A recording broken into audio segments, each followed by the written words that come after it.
الحمد لله نحمده ونستعينه ونستغفره ونعوذ بالله من شرور أنفسنا ومن سيئات أعمالنا. من يهده الله فلا مضل له ومن يضلل فلا هادي له. وأشهد أن لا إله إلا الله وحده لا شريك له وأشهد أن محمدًا عبده ورسوله. يا أيها الذين آمنوا اتقوا الله حق تقاته ولا تموتن إلا وأنتم مسلمون. يا أيها الناس اتقوا ربكم الذي خلقكم من نفس واحدة وخلق منها زوجها وبث منهما رجالا كثيرا ونساء. واتقوا الله الذي تساءلون به والأرحام إن الله كان عليكم رقيبا.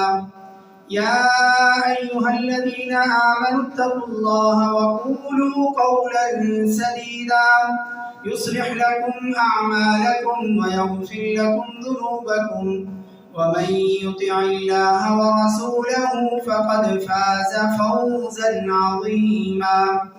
أما بعد فإن أصدق الحديث كتاب الله وخير الهدي هدي محمد صلى الله عليه وسلم وشر الأمور محدثاتها وكل محدثة بدعة وكل بدعة ضلالة وكل ضلالة في النار.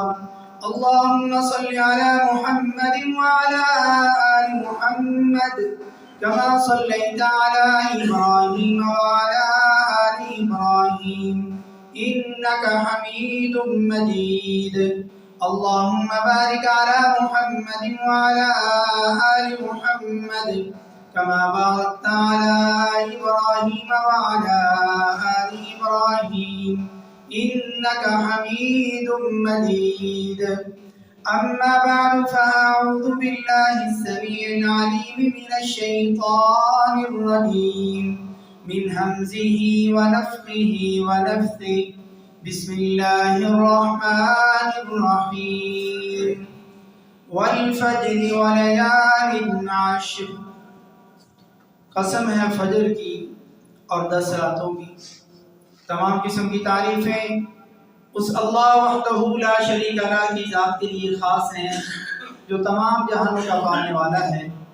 بے شمار لاتعداد انگنت بارش کے قطرات سے زیادہ، سورج اور چاند کی کرنوں سے زیادہ، ریت کی ذرات سے بھی زیادہ درود و سلام ہوں امام الانبیاء امام المرسلین میرے اور آپ کے پیارے نبی اور پیارے رسول ہمارے پیر و مرشد حضرت محمد الرسول اللہ صلی اللہ علیہ وآلہ وسلم کی ذات بابرکات پر. محترم سامعین، یہ جو سب سے افضل عشرہ گزر رہا ہے، یہ ذوالحجہ کا پہلا عشرہ ہے، پہلے 10 دن ہیں. یہ اتنے قیمتی دن ہیں کہ اللہ رب العزت نے ان کی قسم اٹھائی اور فرمایا والفجر، قسم ہے فجر کی، ولیال عشر، اور قسم ہے 10 راتوں کی. اللہ رب العزت جس چیز کی چاہے قسم اٹھا سکتا ہے، لیکن مجھے اور آپ کو اللہ کے علاوہ کسی اور کی قسم اٹھانا اسے منع کر دیا گیا ہے، اور اللہ کے علاوہ کسی اور کی قسم اٹھانا یہ شرک کے زمرے میں آتا ہے.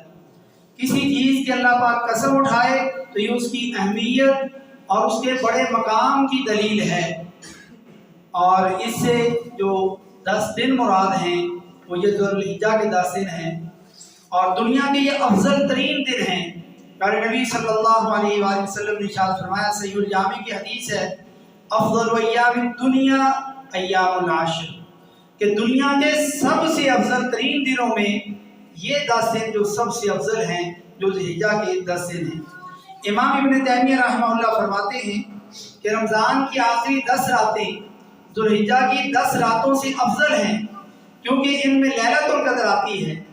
لیکن ذوالحجہ کے یہ 10 دن رمضان کے آخری 10 دنوں سے افضل ہیں، بلکہ یہ پورے سال کے سارے دنوں سے افضل ہیں. کیونکہ امام ابن حجر رحمہ اللہ فرماتے ہیں کہ ان دنوں کے اندر پورے سال کی جتنی عبادات ہیں وہ ساری کی ساری ان کے اندر جمع ہو جاتی ہیں. جیسا کہ اس کے اندر نماز ہم پہلے بھی پڑھتے ہیں، اب بھی پڑھتے ہیں، صدقہ خیرات ہے، تکبیریں ہیں، سبحان اللہ، الحمدللہ، اللہ اکبر، لا الہ الا اللہ، یہ اوراد ہیں. اور حاجی اس میں حج کرتا ہے، عمرہ کرتا ہے، طواف کرتا ہے، اس میں قربانی ہے. ساری عبادات جو ہیں 10 دنوں میں جمع ہو جاتی ہیں، اس لیے یہ افضل ترین دن ہیں.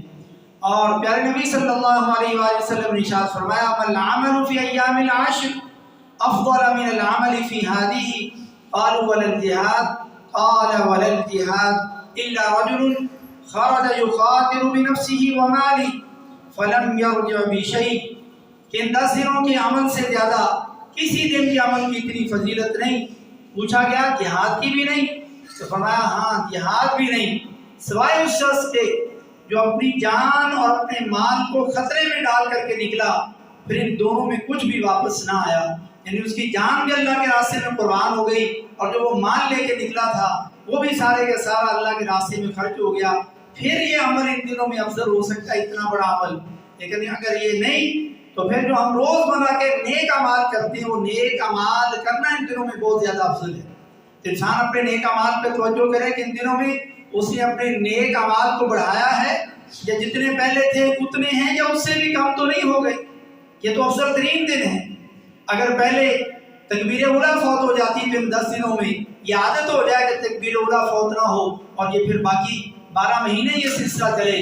سنتوں کے اندر کمی ہے تو سنتے شروع کر دیں، اشراق نہیں پڑھتے تو اشراق شروع کر دیں، تہجد کے اندر سستی ہے تو ذرا اٹھنا شروع کر دیں، زبان اللہ کا ذکر نہیں کرتی تو اپنی زبان کو اللہ کا ذکر کرنے کی عادت ڈالیں.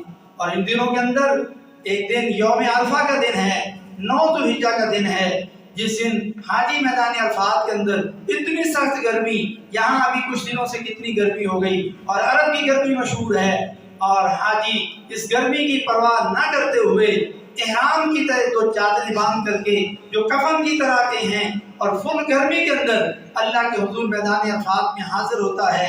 اور پیارے نبی صلی اللہ علیہ وآلہ وسلم نے ارشاد فرمایا ما من يوم اکثر من ان يعتق الله فيه عبدا من النار من يوم عرفہ وانه ليدنو ثم يباهي بهم الملائکہ فيقول ما اراد هؤلاء.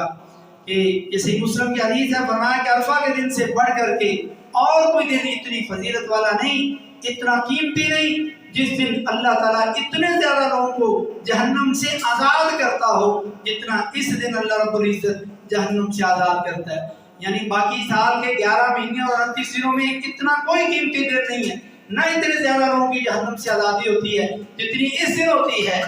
اور اس دن اللہ رب العزت اپنے بندوں کے قریب ہوتا ہے، اور فرشتوں کے سامنے ان لوگوں پر فخر کرتا ہے اور پوچھتا ہے کہ یہ لوگ کیا چاہتے ہیں. اتنا حدیث میں ہے تو فرشتے بتاتے ہوں گے کہ یہ کیا چاہتے ہیں، کیوں میدان عرفات میں رو رہے ہیں، کیوں یہ سب کچھ چھوڑ چھاڑ کے اتنی گرمی میں آئے، مقصد کیا ہے ان کا؟ یہ جہنم سے آزادی چاہتے ہیں، جنت کا داخلہ چاہتے ہیں، یہی مقصد ہے. اور دوسری روایات میں آتا ہے کہ اللہ رب فرماتے ہیں کہ جو میرے بندے مانگ رہے ہیں میں نے ان کو عطا کر دیا. اور چھٹی فضیلت ان ایام کی یہ ہے کہ صیام یوم عرفہ احتسب علی اللہ ان یکفر السنۃ التي قبلہ والسنۃ التي بعدہ، کہ یہ جو 9 ذو الحجہ کا دن ہے، اس دن کے ایک روزے کی فضیلت یہ ہے کہ پیارے نبی صلی اللہ علیہ وسلم فرماتے ہیں کہ مجھے امید ہے کہ اللہ رب العزت تمہارے گزرے ہوئے 1 سال کے اور آنے والے 1 سال کے یعنی 2 سال کے اللہ رب العزت گناہ معاف فرما دے گا. مگر یہ روزہ وہ لوگ رکھیں گے جو حج نہیں کر رہے، چاہے وہ مکہ کے اندر رہ رہے ہیں یا پوری دنیا میں جہاں کہیں رہ رہے ہیں، وہ اپنے اپنے علاقے کے لحاظ سے ان کی جو 9 تاریخ بنے گی 9 تاریخ کا وہ روزہ رکھیں گے. لیکن حاجی یہ روزہ نہیں رکھے گا. وجہ کیا ہے؟ حاجی کی میدان عرفات میں جانے کی وجہ سے، وہاں دعائیں کر کے اللہ کو منانے کی وجہ سے اس کی زندگی کے سارے گناہ معاف ہوں گے. لیکن جو حج نہیں کر رہا اس کے لیے یہ آفر ہے کہ وہ اس دن کا روزہ رکھے، اور اس کے روزہ رکھنے کی وجہ سے اس کے 2 سال کے گناہ معاف ہو جائیں. اور جو بندہ ہر سال یہ روزہ رکھتا ہے اس کے ڈبل طریقے سے ہر سال کے گناہ معاف ہوتے رہتے ہیں. یعنی ابھی 9 ذی الحجہ کا جو منگل کا دن بنے گا، جو بھائی روزہ رکھیں گے مرد و خواتین، اللہ تعالیٰ ہم سب کو توفیق نصیب فرمائے اور صحت و عافیت کے ساتھ رکھے کہ ہم اس روزے کو رکھ سکیں اور ہمارے لیے آسانی پیدا فرمائے. پچھلے 9 ذوالحجہ سے لے کر کے اس 9 ذوالحجہ تک جتنے گناہ اللہ معاف فرما دے گا، اور اگلے سال کے 9 ذوالحجہ تک اگلے سال کے بھی اللہ پہلے سے گناہ معاف فرما دے۔ آپ اگلے سال پھر 9 ذوالحجہ کو رکھیں گے تو اگلے سال کے یہ جو روزے رکھنے کی وجہ سے گناہ آپ کے معاف ہو چکے ہیں، پھر اس کے معاف پچھلا سال یہ بن جائے گا اگلے سال روزہ رکھنے کی وجہ سے اس کا ڈبل طریقے سے پھر گناہ معاف ہے، اور آئندہ آنے والے سال کے بھی گناہ معاف ہو جائیں گے۔ گویا کہ ہر سال کے ڈبل طریقے سے گناہ معاف ہوتے رہتے ہیں۔ اس سے بڑی آفر ایک مسلمان کے لیے اس عرصے میں اور کیا ہو سکتی ہے؟ اور عام طور پر لوگ کہتے ہیں کہ جی عرفہ کا روزہ اسی دن رکھنا ہے جس دن حاجی میدان عرفات میں، نہیں، آپ نے اپنے چاند کے لحاظ سے آپ کے ملک کے اندر علاقے میں جو چاند نظر آیا اس کی جو 9 تاریخ بنتی ہے اس 9 تاریخ کا روزہ آپ نے اپنے علاقے کے لحاظ سے رکھنا ہے۔ عشرہ ذوالحجہ کے اندر ان دنوں کے اندر جو اعمال کرنے ہیں وہ ہے تکبیرات کہنا، کثرت سے تکبیریں پڑھنا، اللہ اکبر لا الہ الا اللہ واللہ اکبر وللہ الحمد۔ اگر میں اور اپن اندازہ کریں اپنے آپ سے پوچھیں، کئی بھائی ایسے ہوں گے جنہوں نے چاند نظر آنے سے لے کر کے شاید ابھی تک ایک مرتبہ بھی عید کی تکبیریں نہ پڑھی ہوں، اور آج 5واں دن گزر رہا ہے۔ اتنے قیمتی دن ہیں اور اس کی زبان ذکر کی وجہ سے حرکت میں نہ آئی ہو، جو اپنا ٹائم ضائع کر رہا ہو، بلکہ اس کی بجائے وہ ٹائم کو مقدس اور قیمتی بنا لے اور اس کی زبان پر عید کی تکبیریں ہوں اور اللہ کی تسبیح اور اللہ کی حمد اور اللہ کی بڑائی کو بیان کر رہا ہو۔ حضرت ابو ہریرہ رضی اللہ تعالیٰ عنہ اور حضرت عبداللہ بن عمر رضی اللہ تعالیٰ عنہ وہ ان دنوں بازار میں نکل جاتے ہیں عید کا چاند نظر آنے کے بعد، چھوٹی عید میں بھی بڑی عید میں بھی، اور بلند آواز سے تکبیریں کہتے ہیں۔ آج یہ سنت ہم نے بڑھا دی ہے، چھوڑ دی ہے، ہمیں شرم آتی ہے کہ ہم اونچی آواز سے تکبیریں پڑھیں، مگر اونچی آواز سے آپ گناہ کے کام کریں، اعلان کریں، آپ کے گانے اونچی آواز سے لگے ہوں، کوئی فرق نہیں ہے، کسی کو کوئی غصہ نہیں، لیکن آپ تکبیریں پڑھیں تو آپ کو خود کو شرم آ رہی کسی نے کیا کہنا ہے۔ یہ کیسی شرم ہے کہ آپ تکبیریں پڑھیں اور آپ کو شرم آئے، آپ اللہ کی بڑائی بیان کر رہے ہیں، اللہ کی بڑائی بیان کرتے ہوئے آپ کو شرم آئے، ایسا نہیں ہو سکتا۔ تو یہ شرم نہیں تو اور کیا ہے کہ ہمارے گلی بازاروں میں کسی سے بھی عید کی تکبیریں بلند آواز پڑھنے کسی کی کوئی آواز کہیں سے نہیں آ رہی۔ تو یہ 8 ذوالحجہ کی شام تک، رات تک، یا آپ نے عام چلتے پھرتے تکبیریں پڑھنی، اور 9 ذوالحجہ کو یعنی منگل والے دن فجر کی نماز سے لے کر کے پھر 13 کی عصر کی نماز تک، جو شاید اتوار کا دن بنے گا 13 کو، آپ نے پھر نمازوں کے بعد بھی بلند آواز سے تکبیریں پڑھنی تاکہ لوگوں کو اندازہ ہو جائے، اور چلتے پھرتے بھی پڑھنی۔ اور اس کے بعد حضرت ابن مسعود رضی اللہ تعالیٰ عنہ سے جو تکبیرات عید کے الفاظ ہیں وہ کچھ اس طرح ہیں: اللہ اکبر لا الہ الا اللہ واللہ اکبر وللہ الحمد۔ اور حضرت عبداللہ بن عباس رضی اللہ تعالیٰ عنہ سے جو عید کے الفاظ ہیں تکبیرات کے وہ ہیں: اللہ اکبر کبیرہ واجل، اللہ اکبر وللہ الحمد۔ حضرت عبداللہ بن عباس رضی اللہ تعالیٰ عنہ سے دوسرے الفاظ بھی ہیں: اللہ اکبر وللہ الحمد، اللہ اکبر واجل، اللہ اکبر وعلی ما ہدانا۔ اور یہ الفاظ بھی حدیث میں آئے ہیں: اللہ اکبر کبیرہ والحمد للہ کثیرہ وسبحان اللہ بکرۃ واصیلا۔ تو یہ الفاظ ہمیں عید کے تکبیرات کے جو آپ کو آتے ہیں وہ پڑھیں، یا یہ الفاظ آپ کو سارے آتے ہیں تو بدل کے پڑھیں تو یہ افضل ہیں۔ یہ کتنے قیمتی کلمات ہیں۔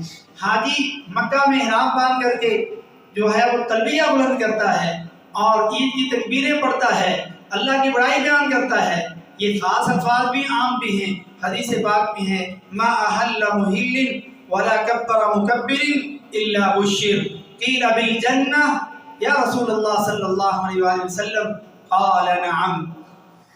احلہ کا مطلب ہوتا ہے بلند آواز سے تلبیہ پڑھنا، اور اس تلبیہ کے اندر اعلان توحید ہے، اور اللہ اکبر کہنا یہ بھی اللہ کی بڑائی بیان کرتا ہے، اور اس کے اندر بھی اعلان توحید ہے۔ یعنی نہیں ہے کوئی تلبیہ پڑھنے والا مگر جو تلبیہ پڑھے، اور یہ تلبیہ صرف احرام میں ہوتا ہے، عام کپڑوں میں یہ تلبیہ نہیں ہوتا، مگر اس کو بشارت دی جاتی ہے، خوشخبری سنائی جاتی ہے۔ اور نہیں ہے کوئی تکبیر کہنے والا، یعنی اللہ اکبر کہنے والا نہیں ہے کہنے والا، مگر جب وہ کہتا ہے تو اس کو خوشخبری سنائی جاتی، بشارت دی جاتی ہے۔ پوچھا گیا جنت کی بشارت دی جاتی ہے تو رسول اللہ صلی اللہ علیہ وسلم نے ہاں، اس کو جنت کی بشارت دی جاتی ہے۔ میرے پیارے بھائیوں، آج حاجی تلبیہ پڑھے اس کو جنت کی بشارت ہے، وہ اللہ اکبر کہے جنت کی بشارت ہے، بعض علماء فرماتے ہیں کہ اللہ اکبر پڑھنا ہم عید کی تکبیروں کے ساتھ اللہ اکبر پڑھیں اور یہ ان دنوں میں پڑھیں یا سال کے کسی حصے میں بھی اللہ اکبر بلند آواز سے پڑھیں تو آپ کو جنت کی بشارت دی جاتی ہے۔ تو ہمیں یہ اعلان توحید کرتے ہوئے جنت کی بشارت ضرور لینی چاہیے اور شرمانا نہیں چاہیے، لیکن اگر ہم شرما گئے اور بلند آواز سے ان کو نہ پڑھا پھر جنت کی بشارت ان دنوں میں یا اللہ اکبر کہنے سے نہیں مل سکتی۔ اور اس کے بعد عشرۃ الحجہ کے جو اعمال ہیں ان میں روزہ رکھیں۔ 9 ذی الحجہ کا تو رکھنا ہی ہے جس کی فضیلت ابھی آپ سن چکے۔ جو پہلے 8 دن ہیں ان میں پورے 8 دن کے بھی روزے رکھ سکتے ہیں، ان میں 2-4 دن چھوڑ کے 2-4 دن کے بھی رکھ سکتے ہیں۔ جتنے زیادہ آپ روزے رکھ سکیں آپ کے لیے بہتر ہے، کیونکہ روزہ جہنم سے ڈال کا ذریعہ بنتا ہے۔ روزے کے اجر کا کوئی شمار ہی نہیں۔ روزے دار کے لیے خوشیاں ہوتی ہیں اور روزے دار کے منہ سے جو خوشبو بدبو آتی ہے اللہ کے ہاں یہ خوشبو کستوری سے بھی زیادہ پسند ہوتی ہے، اور روزہ سفارشی بن کر کے آئے گا۔ اور عرفہ کے دن کا روزہ تو بہت ہی زیادہ ضروری ہے۔ مگر جو لوگ حج کر رہے ہیں وہ حج کریں گے یا عمرہ کریں گے، یہ عمل بھی ان دنوں کے اندر ہے۔ اور ایک عمل اور ان دنوں کے اندر ہم نے 10 ذی الحجہ کو نماز عید پڑھنی ہے، اور نماز عید جو ہے یہ مسلمانوں کا ایک شعار ہے، ایک اللہ رب العزت کی ایک نشانی ہے جس کو مسلمان کھلے میدان کے اندر ادا کرتے ہیں، اور کوئی مجبوری ہو کھلا میدان نہ ہو تو پھر مساجد کے اندر بھی ادا کی جاتی ہیں۔ اور عورتوں کو بھی اور بچوں کو بھی ضرور عیدگاہ میں لے کر کے آئیں، حتیٰ کہ وہ مریضہ عورت یا حائضہ عورت، مینسز والی عورت، ناپاک عورت، وہ بھی ضرور عیدگاہ میں آئے، نماز سے دور رہے مگر مسلمانوں کی دعا میں اور ان کے خطبے کے اندر شریک ہو۔ اگر عورت عیدگاہ نہ آئے تو پھر عورت کی خوشیاں کہاں؟ بعض بھائی اپنی عورتوں کو عیدگاہ نہیں لے کے جاتے، کہتے نہیں پردے کا مسئلہ ہے۔ آج عورت بازار جائے پردے کا کوئی مسئلہ نہیں، وہ غیر محرم کے ساتھ سفر کرے پردے کا کوئی مسئلہ نہیں، وہ کالج یونیورسٹی میں بے پردہ ہو کر کے پڑھنے جائے کوئی مسئلہ نہیں۔ سارے مسئلے جو بھی دنیا کے کام کرے کسی کی نظر میں کوئی مسئلہ نہیں۔ دیکھو جمعہ پڑھنے مسجد میں آئے تو مسئلہ ہے، وہ عیدگاہ میں آئے تو مسئلہ ہے۔ میرے بھائی یہ اتنا ضروری عمل ہے، عیدگاہ میں آنا، عورتوں کو لے کر کے آنا۔ اللہ کے نبی صلی اللہ علیہ وسلم نے عورتوں کو حکم دیا، اور پتہ چلا شکایت آئی کہ ہمارے پاس چادر ہی نہیں ہے، کپڑا ہی نہیں ہے جسے ہم پردہ کر کے جائیں۔ آج کے حالات نہیں جیسے میرے پاس 10-20 سوٹ ہیں، گھروں کے اندر چادریں، دوپٹے، کھیس، چادر اور پردے، پتہ نہیں کیا کچھ ہمارے گھروں میں موجود ہے۔ اس وقت ایک ہی کپڑا ہے جو صرف جسم کو ڈھانپنے کے لیے، باہر جانے کے لیے کوئی چادر کوئی دوپٹہ ہے ہی نہیں۔ اتنی غربت کی حالت۔ آپ نے فرمایا کہ دوپٹہ کسی ہمسائی عورت سے، محلے کی عورت سے ادھار مانگ لے، ادھار مانگ اور یہ پردہ کر کے عیدگاہ میں پہنچ۔ پتہ چلا کہ اس عورت کے پاس جس سے ہمیں ملنا ہے اس کے پاس ایک ہی دوپٹہ ہے، وہ پہن کے جا سکتی، میں نہیں جا سکتی۔ آپ نے کیا فرمایا کہ اسی دوپٹے کے اندر 2 عورتیں چھپ کر کے جائیں، پردہ کر کے جائیں مگر عیدگاہ پہنچیں۔ اتنا ضروری عمل، مگر ہمارے یہاں عورتوں کو عیدگاہ کے لیے جگہ ہی نہیں ہوتی، مساجد میں جگہ ہی نہیں بنائی جاتی، اور عورتوں کے ساتھ یہ ان کی خوشی چھیننے کا ایک سبب ہے۔ تو کیوں ہم اپنی عورتوں کی خوشیاں بھی چھین رہے ہیں اور رسول اللہ صلی اللہ علیہ وسلم کے اس فرمان سے بھی دوری اختیار کیے ہوئے ہیں۔ اس کے بعد قربانی کرنا، عید کے دن قربانی کرنا یہ افضل عمل ہے، کیونکہ یہ ان 10 دنوں میں 10واں دن ہے جو دنیا کے سب سے افضل دن ہیں۔ باقی قربانی کے تو 4 دن ہیں، 10، 11، 12 اور 13 کی مغرب کی اذان تک قربانیاں کر سکتے ہیں، لیکن افضل 10 تاریخ کو ہی ہے، تو مجبوری بن گئی ہے تو پھر آپ 11 کو نہیں، 12 کو نہیں، 13 کو کسی بھی وجہ سے لیٹ ہوتے مغرب کی اذان ہونے سے پہلے آپ ذبح کر دیں، چمڑی بعد میں بھی اتر جائے، کھال بعد میں بھی اتر جائے، کوئی مسئلہ نہیں، ذبح ہونا ضروری ہے۔ اور یہ حاجیوں کے لیے بھی ایک سہولت ہے، جو 40-50 لاکھ حاجیوں کی قربانیاں وہ 13 کی مغرب تک کی پوری ہو پاتی ہیں، یہ اللہ تعالیٰ کی حکمت ہے۔ اور ان دنوں میں اور خصوصاً 10 دن کا افضل، یہ سب سے افضل دن ہے۔ ان 10 دنوں میں، یہ جو 10 دن ہیں یہ سال کے سارے دنوں میں افضل ہے، اور ان 10 دنوں میں 9 اور 10 کا دن بہت زیادہ افضل ہے، اور 9 اور 10 کے دنوں میں 10 تاریخ کا دن سب سے افضل ہے، کیونکہ اس میں قربانی کرتے ہیں۔ اور افضل ترین اعمال میں سے 10 تاریخ کو یہ ہے اللہ کے راستے میں اپنے جانوں کا خون بہانا، اور یہ عید کے شام تک یہ افضل ترین دن جو 10 دن ہیں ختم ہو جائیں، یعنی بڑی عید ہماری بدھ کے دن آ رہی، بدھ کے دن مغرب کی اذان تک یہ افضل ترین دن ختم ہو جائیں گے، پھر باقی عام دن شروع ہو جائیں گے۔ عید کے دن یوم النحر کی فضیلت میں جو حدیث آئی ہے، پیارے نبی صلی اللہ علیہ وآلہ وسلم نے ارشاد فرمایا ان اعظم الایام عند اللہ یوم النحر، کہ اللہ کے یہاں سب سے بڑھ کر کے جو عظمت والا دن ہے وہ عید الاضحیٰ کا دن ہے، قربانی کا دن ہے۔ تو اس دن بندہ تصور کرے کہ یہ اتنا قیمتی دن ہے، اور اس دن ہماری نمازیں ہیں، نماز عید کی پڑھتے ہیں، ہم تکبیرات پڑھتے ہیں، قربانی کرتے ہیں، اور حاجی جو حج کر رہے ہیں وہ مزدلفہ سے چلتے ہیں، مینا پہنچ کر کے کنکریاں مارتے ہیں، اپنے بال منڈواتے ہیں، وہ بھی قربانی کرتے ہیں، طواف اور سعی کرتے ہیں، پھر واپس مینا میں جاتے ہیں، کثرت سے اللہ کا ذکر کرتے ہیں، باقی صدقہ خیرات، ذکر و اذکار، اور باقی جو عام لوگ ہیں وہ ان دنوں جو حج نہیں کر رہے وہ عید کے دن آ کر کے عمرہ بھی کرتے ہیں۔ اور اسی طریقے سے یہ جو ساری عبادات ایک دن میں اور اس حشے میں جمع ہوتی ہیں، اس لیے یہ قیمتی 3 دن ہیں۔ اور افضل ترین جو صدقہ ہے، علامہ ابن عثیمین رحمہ اللہ سعودیہ کے بہت بڑے مفتی، وہ فرماتے ہیں کہ ان 10 دنوں میں صدقہ کرنا رمضان کے اندر صدقہ کرنے سے افضل ہے۔ میں اور آپ دیکھیں کہ ہمارے اتنے دن گزر گئے، میں نے اور آپ نے کتنا صدقہ کیا۔ اپنی عادت بنائیں، 10 روپے کیوں نہ ہو، کسی غریب کو دیں، مسجد میں دیں، ضرورت مند تک پہنچائیں، صبح شام صدقہ کریں۔ یہ افضل ترین دن پتہ نہیں اگلے سال ہمیں نصیب ہوں کہ نہ ہوں، ان دنوں سے بھرپور فائدہ اٹھائیں۔ یہ اس عشرہ ذوالحجہ کے کچھ ضروری فضائل اور مسائل تھے۔ ابھی قربانی کے حوالے سے کچھ فضائل اور مسائل آپ کی خدمت میں رکھنا چاہ رہا ہوں کہ اللہ رب العزت نے کلام پاک کے اندر ارشاد فرمایا قل ان صلاتی ونسکی ومحیای ومماتی للہ رب العالمین، کہ آپ فرما دیجئے بے شک میری نماز، میری قربانی، میرا جینا اور میرا مرنا للہ، اللہ کے لیے، رب العالمین جو تمام جہانوں کا پالنے والا ہے۔ نماز بھی اللہ کے لیے پڑھنی ہے، ونسکی، اور نبی فرما رہے ہیں کہ میری قربانی بھی اللہ کے لیے، یعنی نماز، سجدہ، رکوع اللہ کے علاوہ کسی اور کے لیے جائز نہیں، شرک ہے۔ اسی طریقے سے قربانی بھی کسی اور کے لیے کرنا یہ شرک ہے، یہ اللہ کے لیے ہونی چاہیے۔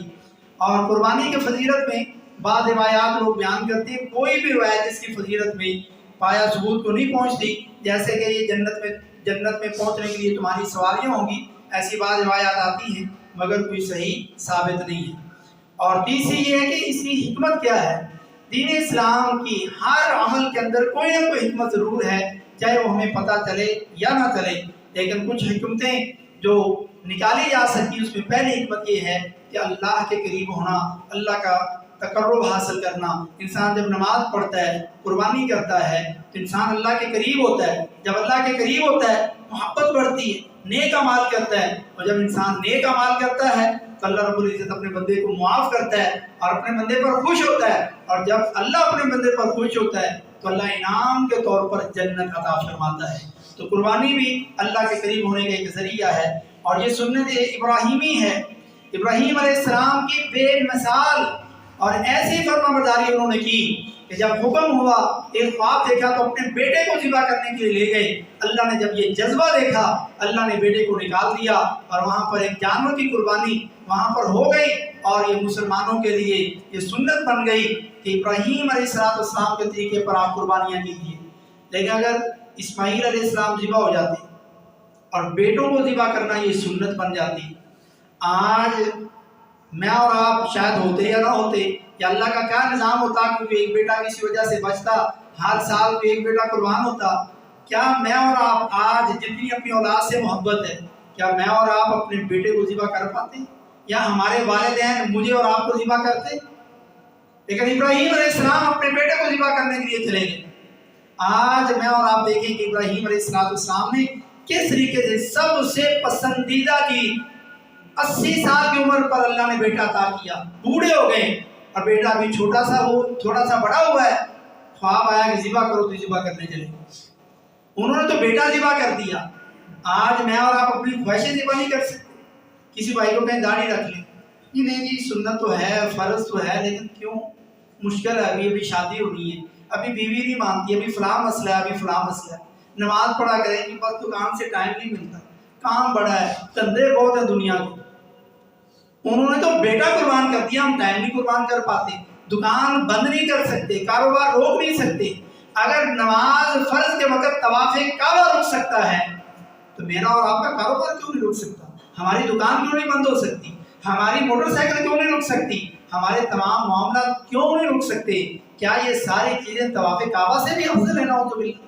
ہمیں یہ سوچنا ہوگا کہ ہم اپنا ٹائم اپنے رب کے لیے، نماز کے لیے کتنا نکالتے ہیں، قرآن کے لیے کتنا ٹائم نکالتے ہیں، قرآن سمجھنے کے لیے ترجمہ کلاس ہو رہی ہو کسی مسجد میں، جیسے یہاں بھی عشاء ٹائم ہو رہی ہے، کتنے لوگ شریک ہوتے ہیں، کتنی محبت ہمیں قرآن سے، زندگی گزر گئی قرآن ترجمے سے نہیں پڑھا، ابھی ایک موقع ملا، ماحول ملا، قرآن ترجمے کی کلاس چل رہی ہے، تو ہمیں یہ جذبہ ہونا چاہیے یار نا اللہ کا کلام سمجھ۔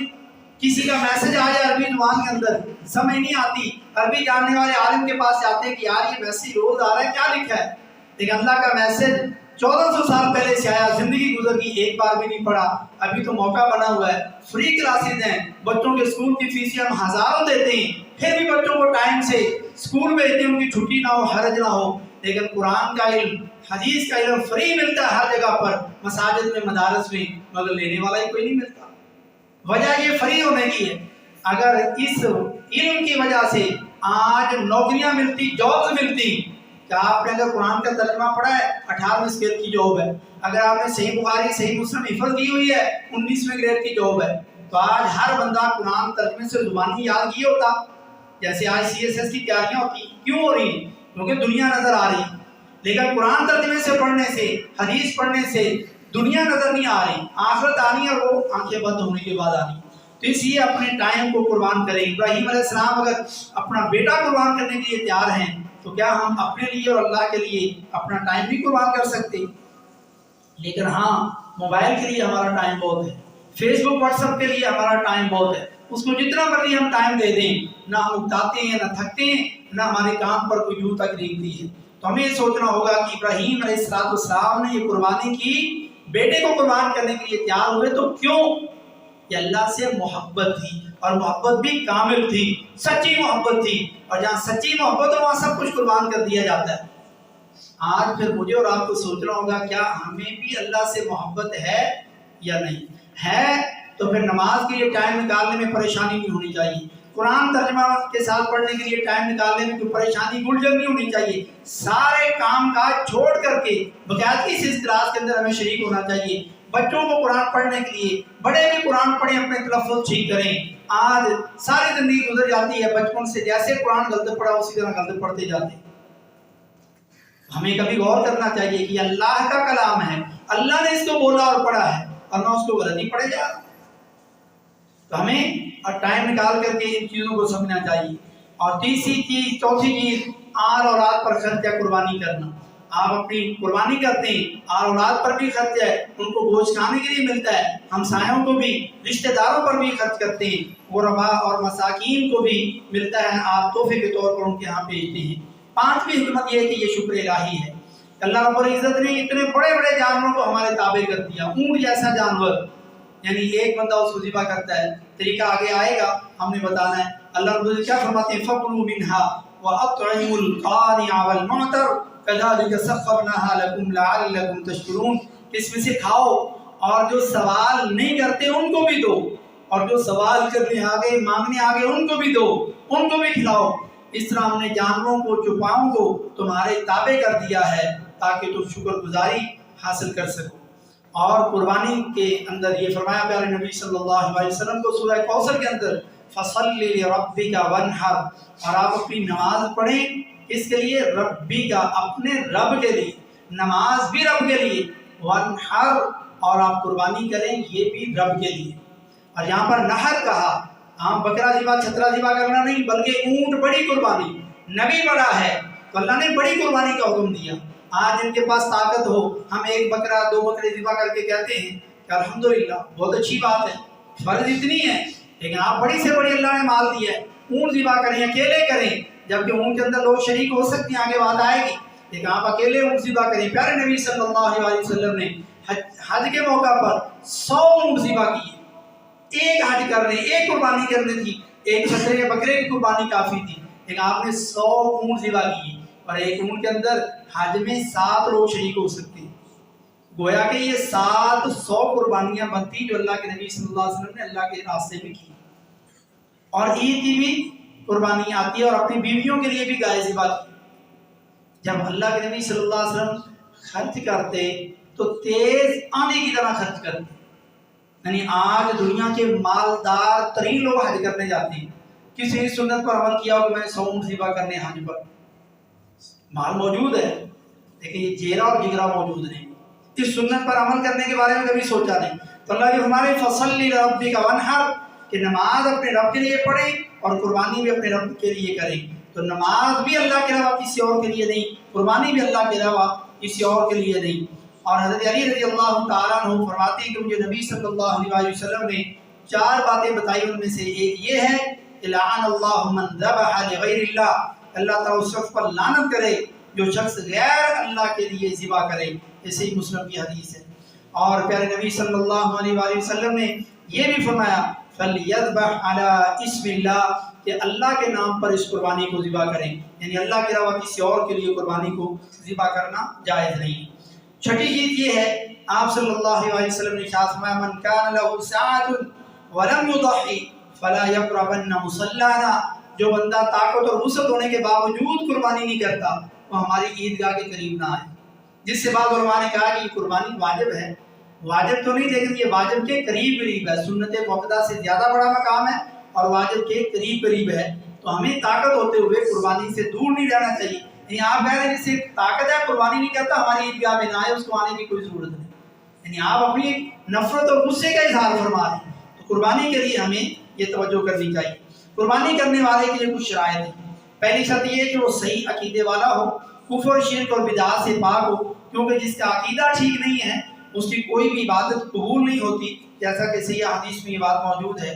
دوسری چیز یہ کہ قربانی کرنے والا جب اس کی نیت ہے کہ میں نے قربانی کرنی، قربانی ابھی تک لی ہے یا نہیں لی، چاند نظر آنے سے لے کر کے قربانی ذبح ہونے تک 10 تاریخ تک وہ اپنے ناخن بال یہ نہ کاٹے اور اپنی کوئی جلد کا حصہ بھی کوئی نہ اکھیڑے نہ کاٹے، یہ صحیح مسلم کی حدیث ہے۔ قربانی کیسا جانور ہو، یہ بہیمۃ الانعام سے ہو یعنی اونٹ گائے بھیڑ بکری میں سے ہو، نر ہو یا مادہ ہو، دونوں طرح جائز ہے۔ جانور کی جو شرعی عمر ہے وہ شرعی عمر تک پہنچتا ہو، جیسا کہ پیارے نبی صلی اللہ علیہ وسلم نے ارشاد فرمایا لا تذبحوا الا مسنہ کہ 2 دانتہ جانور کے علاوہ ذبح نہ کریں۔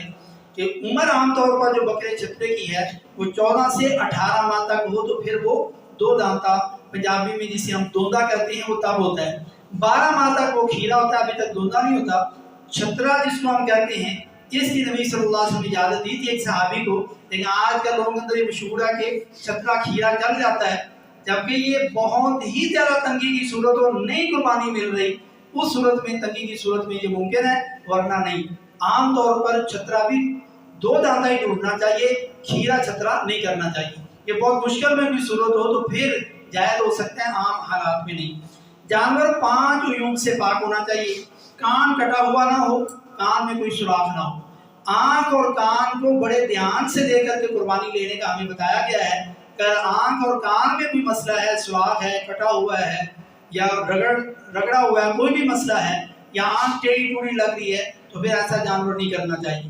دوسرا، واضح طور پر وہ لنگڑا نہ ہو، واضح طور پر اس کا کانا پن ظاہر نہ ہو، واضح طور پر بیمار نہ ہو اور وہ کمزور ایسا نہ ہو کہ اس کا گودا اس کے جسم سے ظاہر نہ ہو رہا ہو۔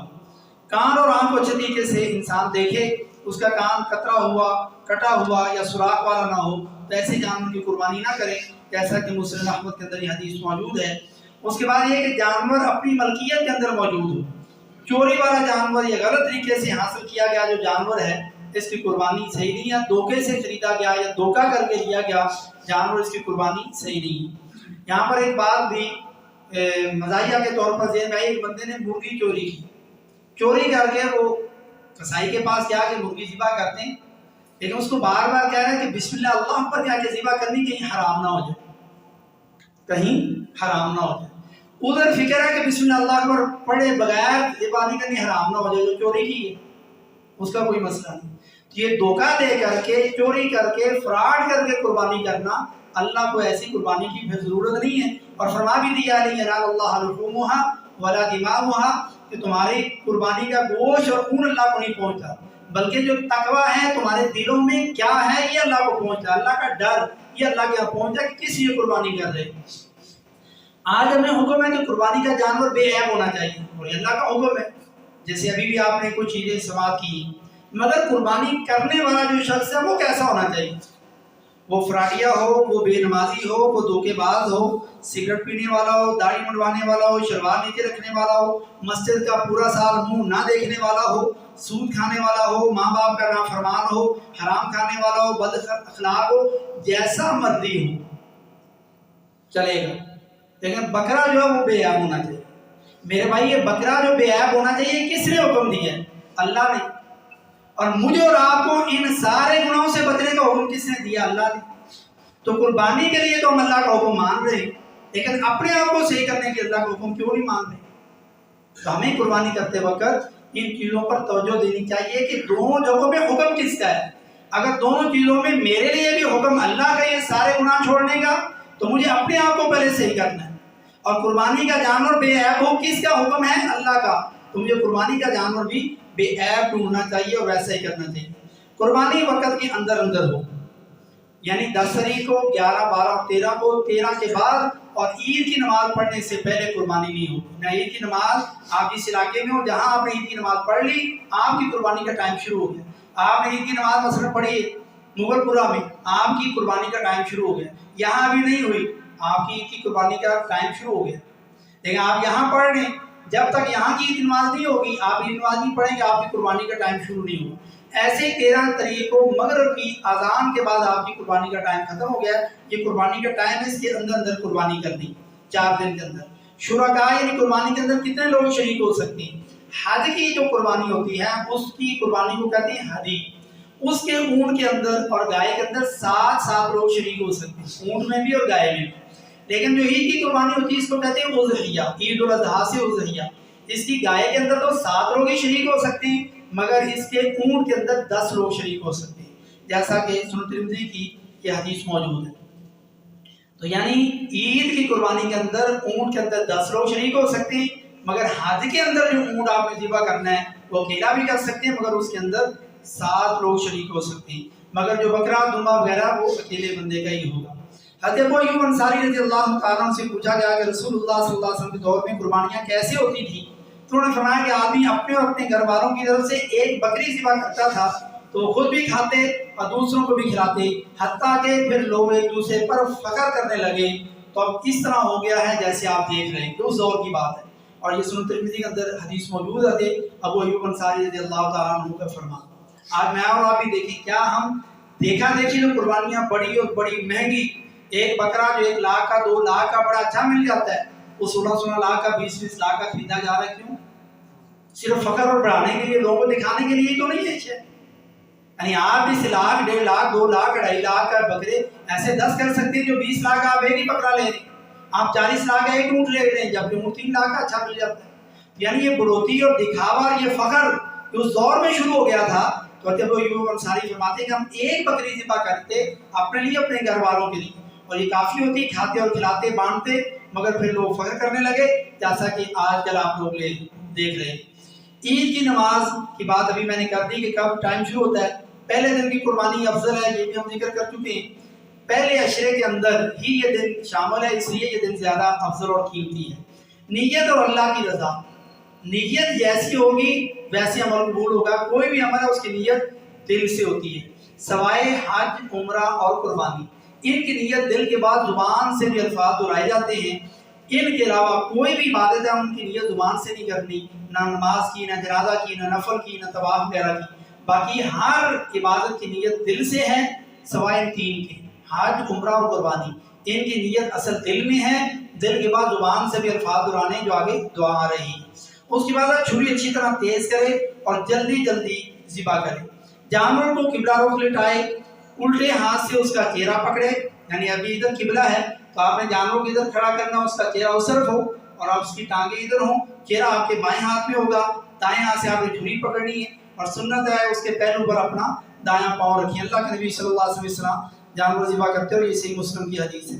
اور پھر اونٹ جو ہے اس کو ذبح کرنے کا، نحر کرنے کا طریقہ یہ ہے، اس کا سر ادھر ہے اور اس کی یہ گردن ساری ادھر تک آ رہی ہے، یہاں پر اس کی جو ٹانگیں شروع ہوتی ہیں، یہاں پر یہ جو چیز ہے یہاں پر خنجر کو مارا جاتا ہے، اور جگہ پتہ ہوتی ہے ذبح کرنے والوں کو یہاں خنجر مارا جاتا ہے، کیونکہ باقی جسم سے سارا خون ادھر سے نکلتا ہے۔ اصل جانور کے جسم سے یہ خون نکالنا ہے جو ہمارے لیے فائدہ مند نہیں، تو اس کا خون کیونکہ زیادہ ادھر ہوتا ہے، اوپر والا بھی تھوڑا بہت ادھر سے نکل جاتا ہے، باقی سارے جسم کا خون ادھر سے نکل جاتا ہے، اس کو نہر کرنا ہے، اس کا دایاں پاؤں باندھنا ہے اور اس کو بھی قبلہ رخ کر لینا ہے۔ بعض لوگ اس کو بٹھا کر کے ٹانگیں باندھ کر کے ذبح کرتے ہیں، وہ طریقہ سنت سے ثابت نہیں ہے۔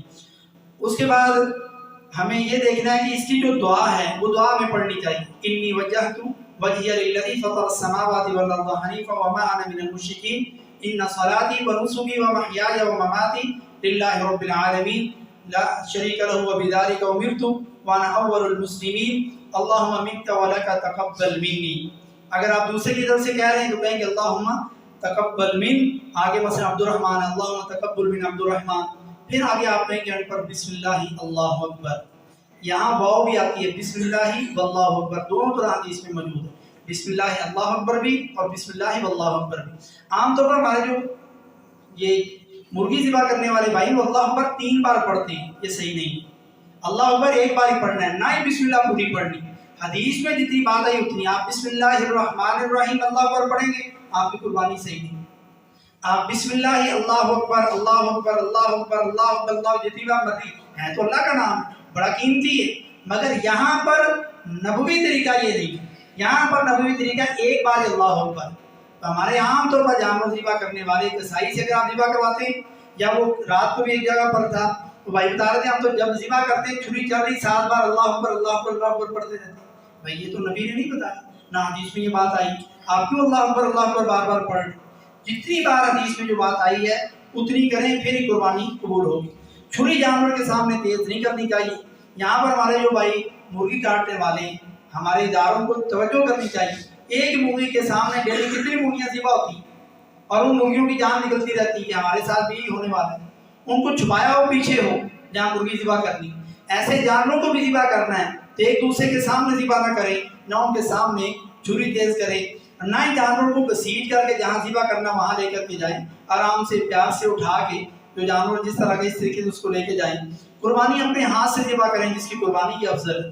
اگر بندہ بہت دل کا کمزور ہے، وہ نہیں خون دیکھ سکتا، نہیں ذبح کر سکتا، الگ مسئلہ ہے، لیکن طاقت ہے، صحت مند ہے، اس کو دعا نہیں چاہیے، یہ دعا بھی ضروری نہیں افضل ہے، بسم اللہ اللہ اکبر پڑھنا یہ ضروری ہے، بس بسم اللہ اللہ اکبر کہیں چھری چلائیں، اور ذبح کر کے اسی گردن کو مروڑنا یہ صحیح نہیں ہے، اور اس کا منکا نہ توڑیں اور نہ ہی چھری کی نوک سے اس کی گردن میں جو حرام وقت ہوتا ہے اس کو کاٹیں۔ اس کی وجہ کیا ہے، جب آپ اس حرام وقت کو کاٹتے ہیں اس میں خون رک جاتا ہے اور یہ ہمارے لیے فائدہ مند نہیں، اس کا جو خون ہے وہ سارے کا سارا نکلنا ضروری ہے۔ اس کے بعد یہ کچھ ضروری مسائل ہیں، آج 5 منٹ جمعہ لیٹ ہوگا تاکہ آپ لوگ ان کو سمجھ لیں۔ کسی سے آپ تعاون بھی لے سکتے ہیں ذبح کرتے وقت، جانور 2-4 مل کر کے، جیسے نبی صلی اللہ علیہ وسلم نے حضرت علی رضی اللہ عنہ سے تعاون لیا، آپ نے 63 اونٹ کو ذبح کیے، باقی 37 اونٹ حضرت علی رضی اللہ عنہ نے ذبح فرمائے۔ اس کے بعد کھال جو ہے یہ آپ خود بھی استعمال کر سکتے ہیں، ضرورت مند کو بھی دے سکتے ہیں، مدارس میں طلباء میں بھی آپ دے سکتے ہیں۔ یہ اجرت میں کسائی کو نہیں دے سکتے، کوئی بھی گوشت ہے، اس کا سر ہے، ٹانگیں ہیں، کھال ہے، یہ اجرت میں کسائی کو نہیں دے سکتے، لیکن آپ کسائی کو پیسے کی صورت میں اس کی اجرت دیں، لیکن بعد میں امیر ہے تو آپ تحفے کے طور پر گوشت دے دیں، غریب ہے تو آپ تحفے کے طور پر کھال دے دیں کہ آپ بیچ کے استعمال کر سکتے ہیں، مگر اجرت کے طور پر منع کیا گیا۔ زکوٰۃ کے جو 8 مصارف ہیں ان میں بھی زکوٰۃ آپ استعمال کر سکتے ہیں۔ جانور کا خصی ہونا عیب نہیں ہے، خصی اور جو بغیر خصی دونوں طرح کے جانور ذبح کرنا یہ سنت سے ثابت ہے۔ میت کی طرف سے قربانی کرنا یہ میرے ناقص علم کے مطابق کسی صحیح حدیث میں نہیں ملتا، یہ جائز نہیں ہے، لیکن بعض علماء اس کی صدقے کی صورت میں کہتے ہیں کہ جائز ہے، تو صدقہ پھر عید کے دن ہی کیوں ہے، تو کسی دن بھی ہو سکتا ہے۔ صدقہ ہی اگر آپ نے میت کی طرف سے کرنا ہے تو رمضان میں کریں، ابھی کریں، کل کریں، پرسوں کریں، تو بڑی عید کے دن ہی کیوں ہے؟ تو اس کے اندر کئی اشکال ہیں، جو زیادہ صحیح بات معلوم ہوتی ہے واللہ تعالی عالم کہ میت کی طرف سے قربانی نہیں ہے، زندہ لوگوں کا عمل ہے۔ گوشت کی جو تقسیم ہے خود بھی کھائیں، کھلائیں بھی، جو سوال کرتے ہیں ان کو بھی دیں، جو سوال نہیں کرتے تلاش کر کے پتہ ہو ان تک بھی پہنچائیں۔ ان کو آپ ذخیرہ بھی کر سکتے ہیں اور اسٹور بھی کر سکتے ہیں فریج وغیرہ میں، جو آپ کا حصہ بنتا ہے اس کے 3 حصے بنا سکتے ہیں، وہ 3 حصے کم زیادہ بھی ہو سکتے ہیں، بس ایک اپنا، ایک رشتہ داروں کا، ایک ہمسایوں کا۔ آپ سنتے ہیں ہمسائے زیادہ ہیں، رشتہ دار کم ہیں، تو رشتہ داروں کا وہ 3 کلو گوشت اٹھا کے اس حصے میں ڈال دیں۔ آپ سمجھتے ہیں گھر میں ہم 2 لوگ ہی ہیں، ہمیں 2-4 کلو کافی ہے، باقی 2-4 کلو گوشت آپ اس حصے میں ڈال دیں، یعنی یہ 3 حصے برابر کرنا ضروری نہیں ہے۔ یعنی یہ کم زیادہ بھی ہو سکتے ہیں۔ جو قربانی کی طاقت نہیں رکھتا یعنی گھر کا سربراہ، اس کے لیے ہے کہ وہ عید کا چاند نظر آنے سے لے کر کے وہ عید کی نماز تک وہ اپنے ناخن بال وغیرہ نہ کاٹے، تو انشاءاللہ اس کو بھی حسن درجے کی حدیث ہے قربانی کا اجر مل جائے گا۔ تو بچوں کی تربیت کرنے کے لیے گوشت ہمسایوں میں رشتہ داروں کے گھروں میں بچوں کے ہاتھ بھجوائیں تاکہ ان کو پتہ ہو کہ یہ تحفہ ہم اپنے رشتہ داروں کو بھجواتے ہیں۔ عید کے دن کے کام آخری منٹ میں غسل کرنا ہے، خوشبو لگا کر کے عیدگاہ کی طرف آنا ہے، اچھے کپڑے پہنے، بڑی عید کے دن کچھ بھی کھانا پینا نہیں ہے، صبح اٹھیں گے خالی بھوکے ہی آپ نے رہنا ہے، عید کی نماز پڑھ کے قربانی کر کے قربانی کا گوشت اپنا ہو یا کہیں سے آ جائے اس کو بھون کر کے ابال کر کے اس کے پانی اور اس سے آپ نے کچھ کھانا پینا، پھر جو بھی کچھ آپ کھائیں پئیں، قربانی کرنی اسے ہم نے گوشت تقسیم کرنا ہے، عید کی تکبیریں پڑھنی ہے، راستہ بدل کے آنا جانا ہے، مثلا آپ کا گھر ادھر ہے، آپ نماز عید ادھر پڑھنے آ رہے ہیں تو نماز عید پڑھ کے آپ راستہ بدل کر کے ایسے جائیں اور عید کی تکبیریں پڑھتے ہوئے جائیں۔ خواتین اور بچوں کو ضرور عیدگاہ لے کے آئیں، جیسا کہ حدیث میں آپ سن چکے ہیں، ذبح اپنے ہاتھ سے کریں اور مبارکباد جو عید کی ہے وہ اس طریقے سے دیں، تقبل اللہ منا ومنکم، کہ اللہ تعالیٰ ہمارے اور آپ کے نیک اعمال قبول فرمائے، وما توفیق الا باللہ۔